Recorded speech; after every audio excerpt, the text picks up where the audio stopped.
What is going on, you guys? Steven here from Airsoft Tech, and today I am bringing you guys the review of this Lancer Tactical Multi-Mission Carbine with recoil. If you guys are interested in purchasing this gun, I will link it down below in the description to Fox Airsoft, where you can get it for $185. And guys, you can also use a coupon code that I will send to you guys. All you have to do is click the link in the description as well. You get a free $15 coupon code, so really you only have to pay $170 for this gun, and that's an absolute steal for what you're getting. So before we actually get close-ups and get into detail with this review for this Lancer Tactical Multi-Mission Carbine, I want to quickly state a few facts that we got from the shooting test video. Guys, if you want to go ahead and see that shooting test video, which will show you guys how much recoil this thing actually has, how accurate it is, some damage tests, how hot this gun is shooting, I will link it down below in the description, so you can go ahead and click it and watch it if you want to see that video. But for the chrono test, you guys, for the FPS as well as for the rate of fire for this gun, you guys, you are looking at about 9 to 10 rounds per second, which is about 560-ish rounds per minute with an 11.1 LiPo battery. So with the FPS though, feet per second, we were seeing some really high numbers, you guys, especially for an M4. This guy was pumping out at least 423-ish feet per second, and it ranged all the way up to 445 feet per second. I believe we got like 444.6 was the most powerful shot that we had, and this was using 0.20 gram BBs, so that is pretty damn powerful. So I would definitely recommend though something heavier than 0.20s, because this gun is just shooting way too strong. And if you want even better accuracy with this gun, go ahead and up the weight with the BB. So I'd probably say at least 0.23s, possibly 0.25s, and then you should be good to go. So hopping into the actual review now, you guys, we're gonna be starting off with the front of the gun and working our way to the back. I'm actually gonna be down towards the gun and just pointing some things out as I go over it. So first, let's just start off with the tip of the gun, which is our plastic orange M4 flash hider. You can obviously go ahead, wrench it off or twist it off, whatever you want to do to take it off, and put whatever else you want it. You can put a tracer unit on it. You use glow-in-the-dark BBs. Looks absolutely sick.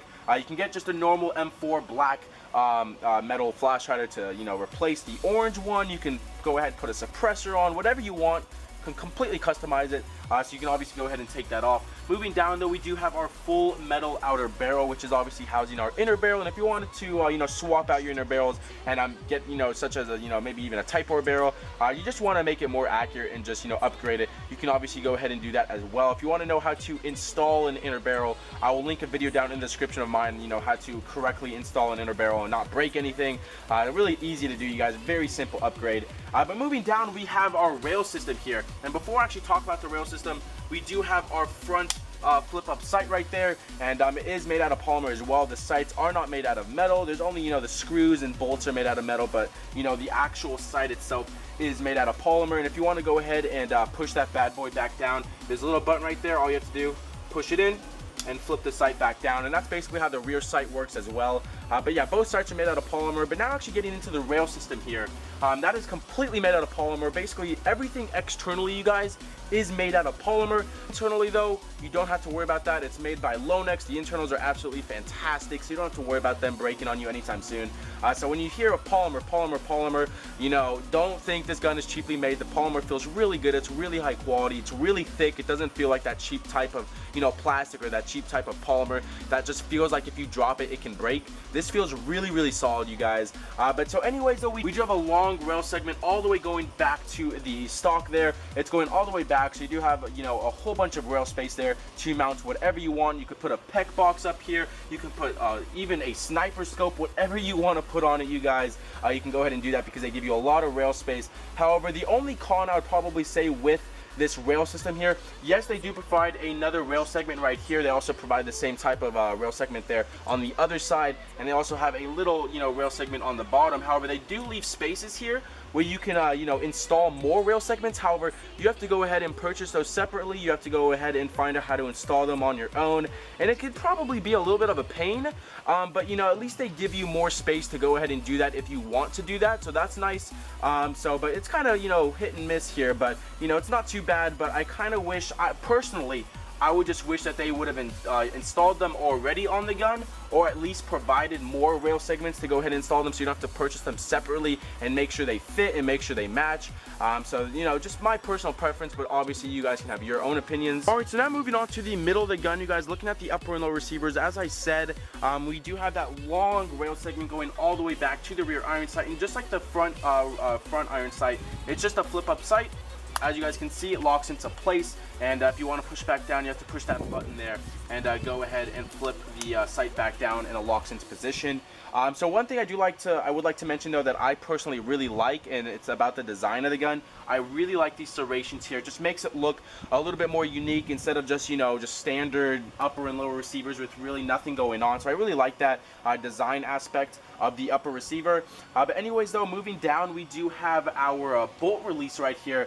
So when you pull the charging handle back, and you know, to reveal the hop up, it actually locks back, which is really convenient, so you don't have to, you know, hold the charging handle back and kind of mess with the hop up. I wish every gun had a bolt catch and bolt release. So when the bolt does lock back, just go ahead, press this bad boy right there, and it actually releases the bolt to, you know, cover the hop up back up.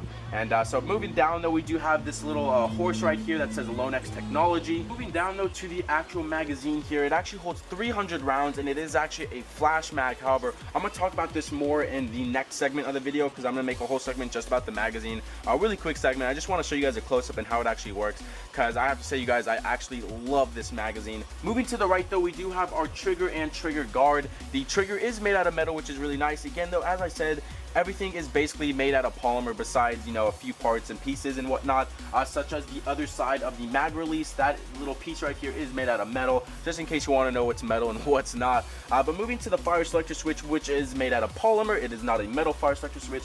All the way to the left here, we do have a just a little bullet here with a cross going through, which means it's on safe. Flip it up once, you have semi-automatic. Go all the way back, that is fully automatic. And so as I said though, with the rate of fire, you guys, with the fully automatic, I personally wouldn't recommend doing it. Yes, the recoil is absolutely fantastic. However, the rate of fire, you guys, is pretty low. You know, with these electric recoil guns, they're never going to be extremely high, because they have to push that heavy weight back and forth to cycle the round and whatnot. So I didn't expect it to have a super high rate of fire. But personally, I would just keep it on semi-automatic, because the recoil is still fantastic, and it shoots really hard, and it's pretty accurate as well. So I would personally just keep it on semi-automatic, and the trigger response is actually pretty good as well. So anyways though, going back to safe here, so we have safe, semi, as well as fully automatic. And then moving back just a little bit, if you guys can see that, that is the charging handle, which I talked about. If you pull it back, it locks back, and then you have to go ahead and push that back when you're done messing with the hop up, and the bolt goes forward. One quick thing I want to add before we head over to the stock is the motor grip. The motor grip actually feels really good, because it is textured a little bit where you actually have your fingers sitting. It also has grooves for your fingers as well, so it lets your hand sit really nicely, you know, while you're holding the gun. It doesn't feel uncomfortable whatsoever. So that's one thing that I actually really like about this gun. So moving on to the stock, there's not too much to talk about. However, I do want to, you know, say a few things. So for the stock, it's obviously just a normal retractable LE stock. All you have to do is go ahead, push this lever in, and you can go ahead and extend the stock out completely, or you can go ahead and put the stock in all the way. So whatever you like. I'm gonna keep it out just a little bit though, for the sake of the video, and it locks into position. This is where your batteries are stored though. All you have to do is pop off the butt plate right there. Just go ahead, pop that off, and you can go ahead and put your batteries in. You can obviously go ahead and use a Nunchuck 9.6. However, this is LiPo ready, so I would definitely recommend going ahead and using a LiPo, 11.1 LiPo that is. That's personally what I use. So you can go ahead and get a stick type LiPo, or you can even get those tri-cell 11.1 LiPos. That's what I use for my Scorpion Evo, and that's basically what I use for this. I put 2 of the cells inside on one side of the stock, and on the other side I put 1 cell, and I obviously just connect the wires. You're good to go. Put the butt plate back on, and you're ready to fire and ready to go have some fun. So getting into the magazine, I just want to quickly show you guys a close-up of it, and I'll just show you guys how it actually works. So this is called a flash mag, because as you guys can see, you do go ahead, fill the BBs at the top there just like so, but if you go ahead and look down at the bottom, there's no wheel to go ahead and wind the magazine up. So what you got to do is actually just slide this little plate all the way, locks in position, and see that little black piece right there is moving around? Take that with 2 fingers and pull the string. And then once you hear the wheel start to click, you know you have, pulled it enough times. You have to pull it around 3 to 5 times to completely wind the magazine. And this magazine does go ahead and use 300 rounds. So it's a fairly nice size magazine. Takes all of probably 3 to 4 seconds to go ahead and wind up, and you're good to go. So really liking this mag. Alright, so for this next segment, I'm just going to be basically holding the gun in front of the camera for you guys, showing you guys a nice close-up, just talking about a few more things. Also have to show you guys this side as well. Nothing too much to talk about on that side though. So let's just go ahead, get a pretty nice close-up for you guys. Just do everything as I already did up close. Flip up this front sight right there. Go ahead and push it down with that button right there, just like so. Got the rail system here, the long rail segment up top. we have the short rail segment as well as the other one on both sides, and then on the bottom we have that bottom rail segment right there. And then looking at the receivers now, just have this little horse there that says Limitless technology. I just have some little sticky residue there that I can just go ahead and take off. I haven't done that yet, but I can make that look really nice and clean.